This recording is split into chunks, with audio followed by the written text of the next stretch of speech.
Olá meus amigos, de volta ao CPC comentado aqui do canal, lembrando sempre que não temos aqui um curso de processo civil, são apenas comentários práticos ao CPC. Se você gosta do Resenha Forense, você pode se inscrever, curtir o vídeo e também ajudar aí o Resenha Forense no Apoia-se com apenas R$2 por mês. Não é caro, né? O link está na descrição do vídeo e você também pode ser membro. Bom, vamos lá então. A gente chega no capítulo 10, que trata do julgamento conforme o estado do processo. Tá? E aí a gente vai estudar aqui 4 sessões, se eu não me engano. A sessão sobre a extinção do processo, uma possibilidade, claro, não é a única, mas enfim. Embora ela se refira a tantas outras, né? Ou seja, sentenças em geral. Sessão 2, julgamento antecipado do mérito, que é que é o velho julgamento antecipado da lide, né? Agora com um nome mais apropriado. Sessão 3, do julgamento antecipado parcial de mérito, que, a rigor, na minha opinião, absorve o parágrafo 6º do 273 do CPC de 73, na minha opinião, tá? E sessão 4, a sessão sobre saneamento e organização do processo, né? Decisão de saneamento, muito importante, por sinal. Tá, vamos lá então. Aliás, a gente vai dos artigos 354 até 357. Então, 354 a 357. Vamos lá então. Ocorrendo qualquer, caput do 354, ocorrendo qualquer das hipóteses previstas nos artigos 485 e 487, incisos 2 e 3, o juiz proferirá sentença. Então, aconteceu um suporte fático previsto aqui nesses dispositivos, é óbvio, o juiz profere sentença. Só para constar, eu não havia colocado antes, mas não custa nada. Só para deixá-los bem, né? O 485... Espera aí, pessoal. O Word está bem chatinho hoje comigo aqui. Então, o 485 trata, basicamente, casos nos quais o juiz profere sentença sem resolução do mérito. Tá? O 487, incisos 2 e 3, traz o seguinte, ó. Então, o artigo 487 arrola casos nos quais o juiz profere sentença com resolução de mérito. Vou colocar do mérito. Com resolução do mérito. Ele resolve o mérito. No inciso 2, o juízo decide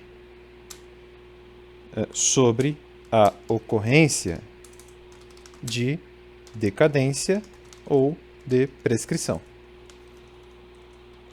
É dizer, a decisão sobre prescrição é uma sentença de mérito, né? Quando ele acolhe, né? Quando ele pronuncia a prescrição. No inciso 3, o juiz homologa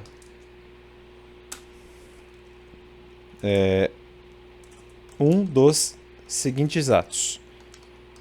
Aí são as alíneas A, B e C do inciso 3º, que eu vou colar aqui para ficar mais fácil. Ele homologa, letra A, o reconhecimento da procedência do pedido formulado na ação de reconvenção. Letra B, a transação. Ou, letra C, a renúncia à pretensão formulada na ação ou na reconvenção. Tá? Então, se ocorrer qualquer uma dessas hipóteses aqui, por ocasião até próxima ali ao saneamento ainda, né? Uma cognição ainda aberta, uma instrução provavelmente ainda aberta, o juiz já profere sentença. Tá? Ou seja, já é possível, claro, extinguir o processo sem resolução do mérito, ou as partes eventualmente fizeram um acordo, por exemplo, né, tá aqui a letra B do inciso 3º, o juiz homologa o acordo, ou ainda o juiz já reconhece uma prescrição, uma decadência, né? Tá? Então aqui, sentença direta, tá? Ok. Parágrafo único. A decisão a que se refere o caput, ou seja, essa sentença aqui, pode dizer respeito a apenas parcela do processo, caso em que será impugnável por agravo de instrumento. Exemplo. O autor traz, ou melhor, o autor pediu A e B. A pretensão A está prescrita. A pretensão B não está prescrita. O juiz profere decisão parcial de mérito ao pronunciar a prescrição de A. Deu para entender? Tal decisão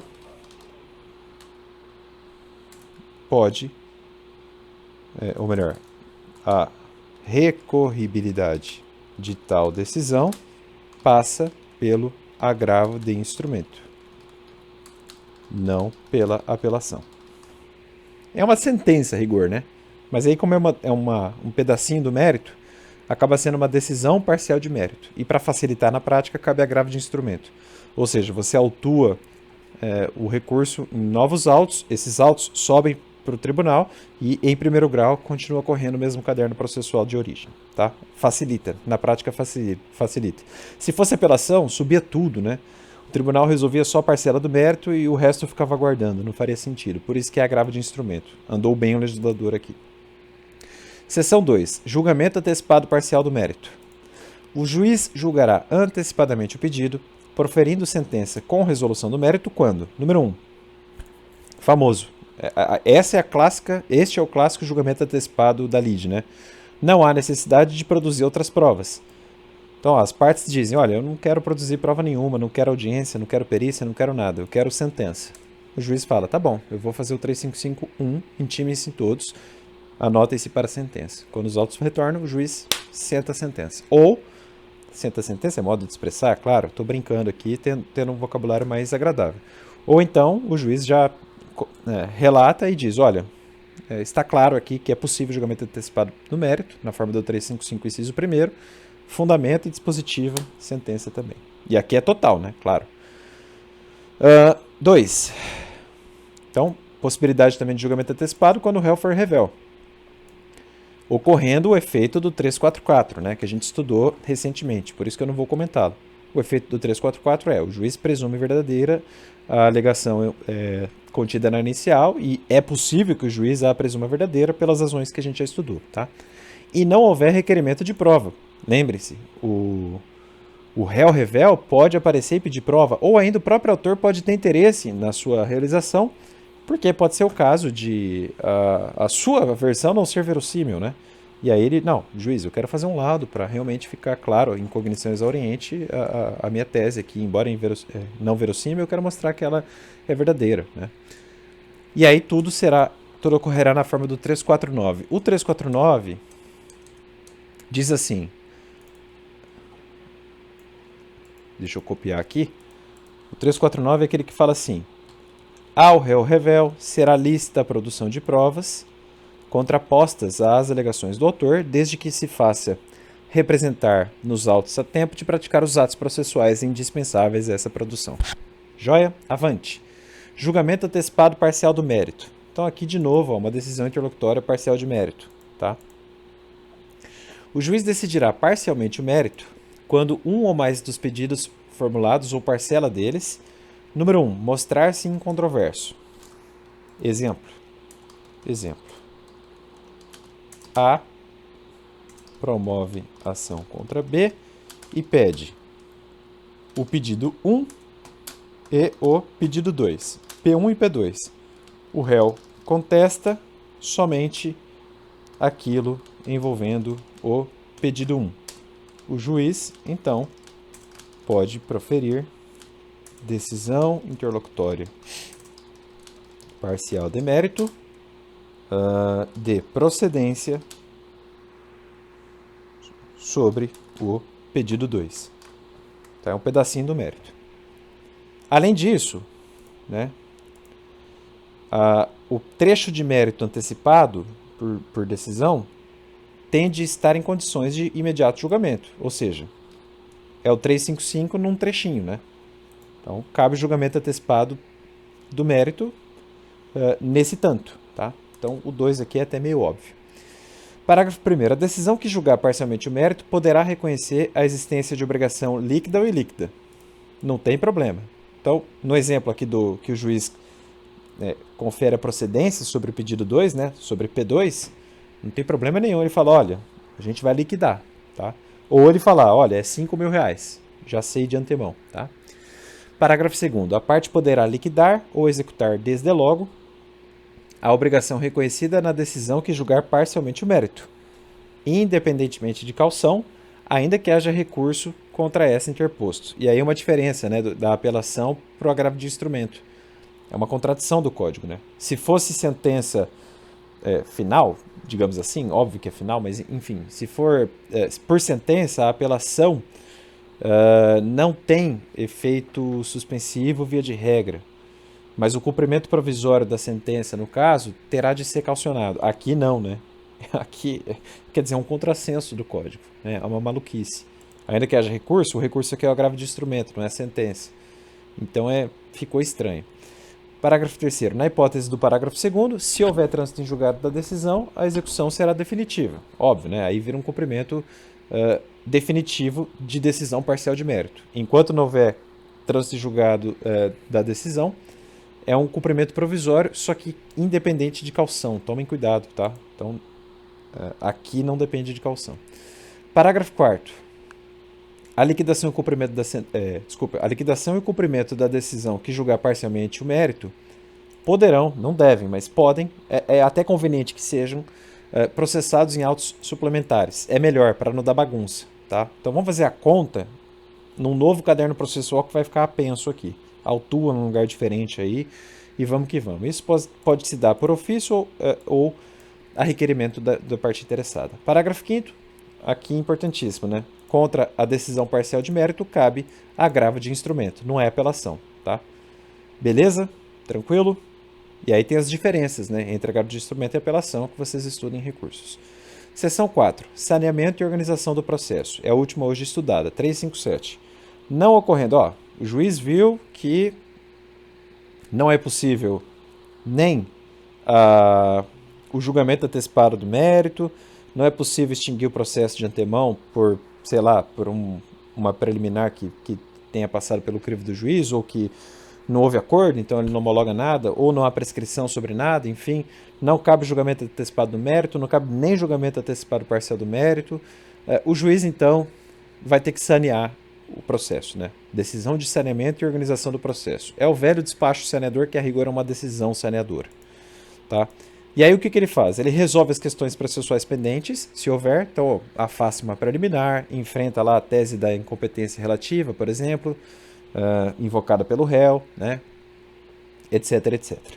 Resolve questões sobre o valor da causa, caso tenham sido levantadas, né? Porque senão há preclusão, tal. Número 2. Delimitar as questões de fato sobre as quais recairá a atividade probatória, especificando os meios de prova admitidos. Aqui, polêmica. Eu não gosto desse dispositivo, tá? Eu acho que ele é inconstitucional. Porque aqui o juiz acaba sendo quase um advogado, né? Ele afronta a sua... Ele deixa de ser imparcial. Então, aqui, como técnica judicante, eu não recomendo que você siga isso aqui a olho nu, ou enfim, sem uma cautela, tá? Não seja tão inocente aqui, porque o juiz pode tomar um certo partido, né? Ele, tem que ser provado isso. Ele está advogando. Então, não é bom. Os juízes evitam, na verdade, delimitar, tá? Eu não gosto disso. 3. Definir a distribuição do ônus da prova, observando o 373. O 373 a gente vai estudar um dia, tá? Mas o juiz, por exemplo, reconhece ali que há uma relação de consumo e que, além disso, o consumidor é hipossuficiente, né? E que ele precisa, naquela relação processual, de uma inversão do ônus da prova. É no saneador que o juiz faz isso. E é importante que seja no saneador, porque isso garante à parte contrária uma ciência antecipada sobre o novo jogo de ônus da prova ali. Por isso que o STJ cravou, olha, o ônus da prova tem que ser invertido antes da própria sentença. Senão, você viola o contraditório e a ampla defesa da parte contrária, não consumidora, do fornecedor, no caso. Número 4, delimitar as questões de direito relevantes para a decisão do mérito. Também aqui, polêmica. Eu acho que não é bom que o juiz faça isso, mas enfim, isso aí é assunto para sentença direta. Não tem que ficar dando pitaco, aviso para ninguém, não. Tá? Eu penso assim. 5. Designar, se necessário, a audiência de instrução e julgamento. Aí tudo bem, né? Aí, de fato, ele vai avaliar se é o caso de colher uma prova oral, se requerida por alguém, né? etc, etc. Ou ainda chamar o perito se alguém pediu. Parágrafo 1º. Realizado o saneamento, as partes têm o direito de pedir esclarecimentos ou solicitar ajustes no prazo comum de 5 dias. Prazo comum de 5 dias, ou seja, 5 dias para autor e réu ao mesmo tempo. Não é 5 dias para um, 5 dias para outro. Tá? E aí, ao final deste prazo, a decisão se torna estável. Quer dizer, se forem autos físicos... Não. Prazo comum é isso aí, não é prazo sucessivo. Beleza. Parágrafo 2º. As partes podem apresentar ao juiz, para homologação, a delimitação consensual das questões de fato e de direito a que se referem os incisos 2 e 4, ou seja, inciso 2, aquela delimitação das questões de fato, etc, etc, e 4, questões de direito relevantes para a decisão do mérito, ou seja, justamente aqueles que eu coloquei asterisco, né? Se é assunto para ser deliberado pelas partes, é porque interessa para as partes, não interessa para um juiz que a rigor é imparcial. Não faz sentido, né? Mas enfim, e aí... Isso, se for homologado, vincula as partes e o próprio juiz. Eu nunca vi isso aqui na prática, tá? Isso aqui é aquela maluquice de processualista que acha que o negócio jurídico processual vai salvar o mundo e o planeta dos males, né? Não vai. Né? Eu acho até uma coisa meio inocente, assim, essa coisa da cooperação processual. O pessoal acha que autor e réu serão amiguinhos, que eles vão dar as mãos, né? Que o autor... vai abrir mão das suas faculdades processuais, que o réu vai querer inverter o ônus da prova sempre, né? Enfim, não faz o menor sentido. Mas enfim. Parágrafo 3º. Se a causa apresentar complexidade em matéria de fato ou de direito, deverá o juiz designar audiência, então audiência de saneador, né? De saneamento. Então, audiência para que o saneamento seja feito em cooperação com as partes. Olha a inocência aí, ó. Na minha opinião, uma inocência, né? Oportunidade que o juiz, se for o caso, convidará as partes a integrar ou esclarecer suas alegações. Tá, grande coisa. Eu vi poucas vezes um saneador em cooperação. Enfim, eu acho que eu nunca vi, na verdade. Tá? Eu vi terceiros, mas na prática eu não vejo isso aqui. Parágrafo 4º. Caso tenha sido determinada a produção da prova testemunhal, que um dia a gente vai comentar com mais cautela, o juiz fixará prazo comum não superior a 15 dias para que as partes apresentem rol de testemunhas. Aí, alerta vermelho. Você, aluno aí, advogado, presta atenção, tá? Não vai deixar cair em preclusão aqui, cara. Senão você perde a tua testemunha. Mas toma muito cuidado, tá? Isso aqui é regra de ouro na advocacia. Parágrafo 5º. Na hipótese do parágrafo 3º, que é aquela audiência de saneamento, as partes devem levar para a audiência prevista o respectivo rol de testemunhas. Então, toma cuidado, advogado, aí também. Parágrafo 6º. O número de testemunhas arroladas, ó, uma coisa fácil de cair em prova aí, ó, não pode ser superior a 10, então não pode passar de 10, e será de 3 no máximo para a prova de cada fato. Acho essa regra estranha, muito estranha, né? Depende do feito, né? Por exemplo, o caso Brumadinho, não dá para falar que 10 testemunhas acaba sendo pouco, né? Então, é difícil, né? Eu acho muito dura essa regra, mas enfim. E 3 no máximo para cada fato. Imagina só provar que alguém errou na hora de apertar um botão lá em Brumadinho. Tem que ouvir prova testemunhal. Só 3? Estranho, né? Estranho. Parágrafo 7º. Desculpe. O juiz poderá limitar o número de testemunhas levando em conta a complexidade da causa e dos fatos individualmente considerados. Pois é, mas o contrário aqui parece que não tem, né? O juiz poderia aumentar o número de testemunhas justamente levando em conta a complexidade da causa, etc, etc. Acho até que pode por um outro motivo que não está aqui. Tá? Parágrafo 8º. Caso tenha sido determinada a produção da prova pericial, então se tiver prova pericial, o juiz deverá observar o artigo 465. Deixa eu ver se ele é muito grande, que eu já coloco ele aqui. Ó, eu vou colar ali embaixo daqui a pouquinho, tá? Que é um pouco longo. Mas o 465 basicamente é uma regra sobre a nomeação do perito, tá?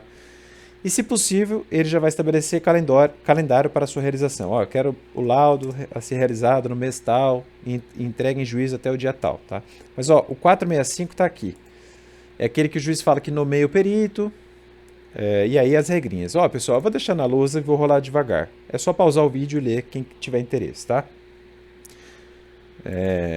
Então tá, vou rolar aqui, porque a gente vai comentar o 465 depois. Então, tá aí, ó, parágrafo 2º, pausa aí e lê. Parágrafo 3º, parágrafo 4º, pausa e lê. 5º e 6º, pausa e lê. Beleza. E o parágrafo 9º agora, para terminar, as pautas deverão ser preparadas com intervalo mínimo de 1 hora entre as audiências. A ideia é evitar atropelo, fazer com calma, etc, etc. Pessoal, é isso, tá? Um vídeo rápido. Espero que vocês tenham gostado. No próximo vídeo a gente vai estudar a audiência de instrução e julgamento, artigos 358 em diante. Um abraço e até mais. Tchau, tchau.